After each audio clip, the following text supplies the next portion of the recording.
Lesson number 6 Bharat.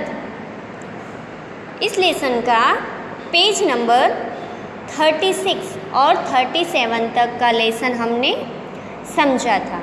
आज हम आपकी टेक्स्ट बुक में पेज नंबर 38 लेसन नंबर 6 का आगे का लेसन हम देखेंगे।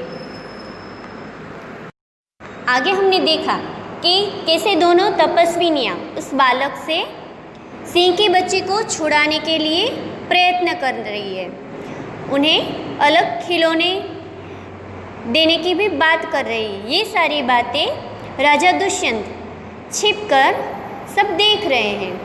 अब तपस्विनी जब वह बालक किसी भी खिलौने से भी वह नहीं मानता, तब वह राजा दुष्यंत को देखती है और उन्हें विनती करती है कि इस बालक के पास से सिंह के बच्चे को छुड़ाओ।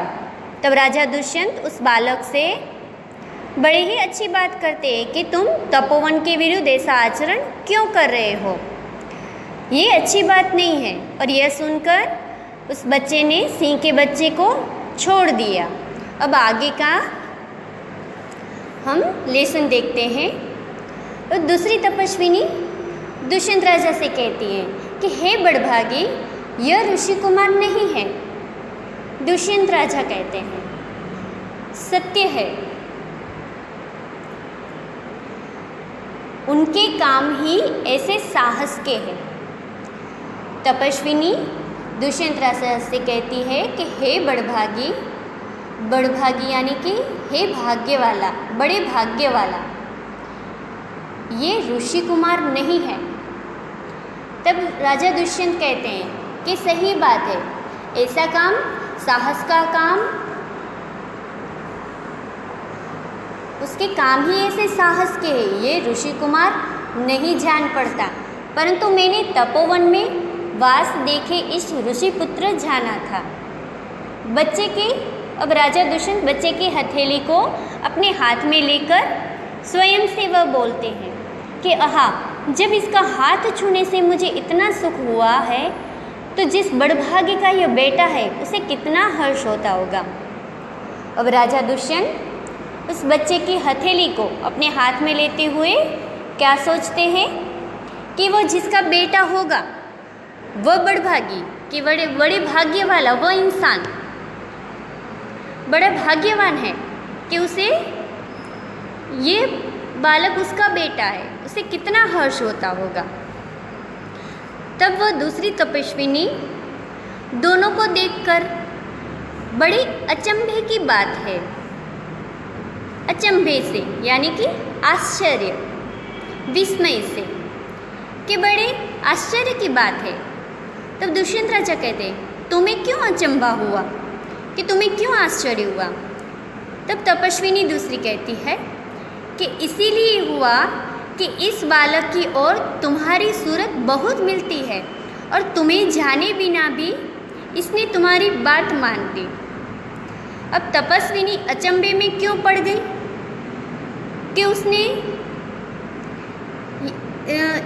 अचंभे में क्यों पड़ गई कि वह बालक और राजा दुष्यंत दोनों की सूरत मिलती जुलती है, और दोनों तपस्विनियाँ कितने समय से उस बालक को समझा रही थी वह सिंह के बच्चे को छोड़ देने के लिए, पर वह बच्चा बड़ा ही जिद्दी है, वह मान ही नहीं रहा था।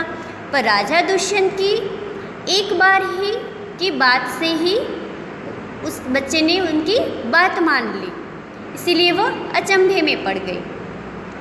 दुष्यंत राजा ने बच्चे को गोद में उठाकर कहा, हे तपस्विनी, जो यह ऋषि कुमार नहीं है तो किस वंश का है।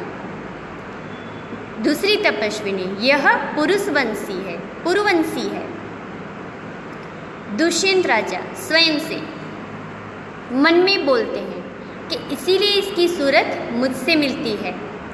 बच्चे को गोद में से उतारकर, बच्चे को गोद से उतारकर, पुरुवंशियों में यह रीति तो निश्चित है कि युवा अवस्था में वे महलों में रहकर पृथ्वी की रक्षा और पालन करते हैं और वृद्धावस्था आने पर वन में जितेंद्रिय तपस्वियों के आश्रम में वृक्षों के नीचे कुटी बनाकर रहते हैं।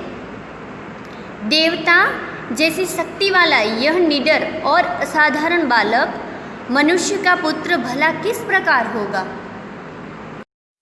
पुरुवंशी, यानी कि पुरु नाम के राजा के कुल का राजा दुष्यंत पुरुवंशी है।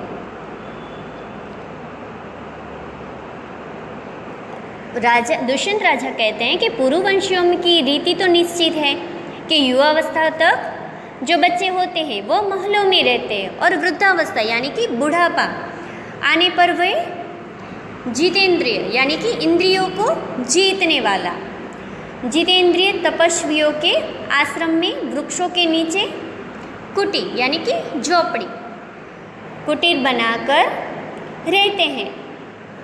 अब देवता जैसे कि देवता शक्तिशाली होते हैं तो ये बालक भी देवता जैसा ही है, निडर और असाधारण, कोई साधारण बालक नहीं लगता। यानी कि मनुष्य का पुत्र भला किस प्रकार होगा यह वह सोचने लगे। दूसरी तपस्विनी कहती है, हे परदेसी, तेरा यह संदेश तब मिट जाएगा। अब उन्होंने दुष्यंत राजा से कहा कि परदेशी यानी कि दूसरे देश का, वह उन्हें पहचानती नहीं है कि तेरा यह संदेश तब मिट जाएगा जब तू जान लेगा कि इस बालक की माँ मेनका नामक एक अप्सरा की बेटी है। उसी के प्रताप से इनका जन्म देव पितर के इस तपोवन में हुआ। अब वह तपस्विनी राजा दुष्यंत से इस बालक की पहचान कराती है कि उनकी माँ मेनका नाम की अप्सरा की बेटी है और उसी के प्रताप से इसका जन्म देव पितर के इस तपोवन में हुआ है। दुष्यंत राजा मन में ही सोच रहे, यह तो बड़े आनंद की बात सुनाई, इससे कुछ और आशा बढ़ी, इसकी माता किस राजर्षि की पत्नी है। दूसरी तपस्विनी कहती है, जिस राजा ने अपनी विवाहिता स्त्री को बिना अपराध छोड़ दिया उसका नाम मैं न लूँगी। विवाहिता यानी कि शादीशुदा स्त्री।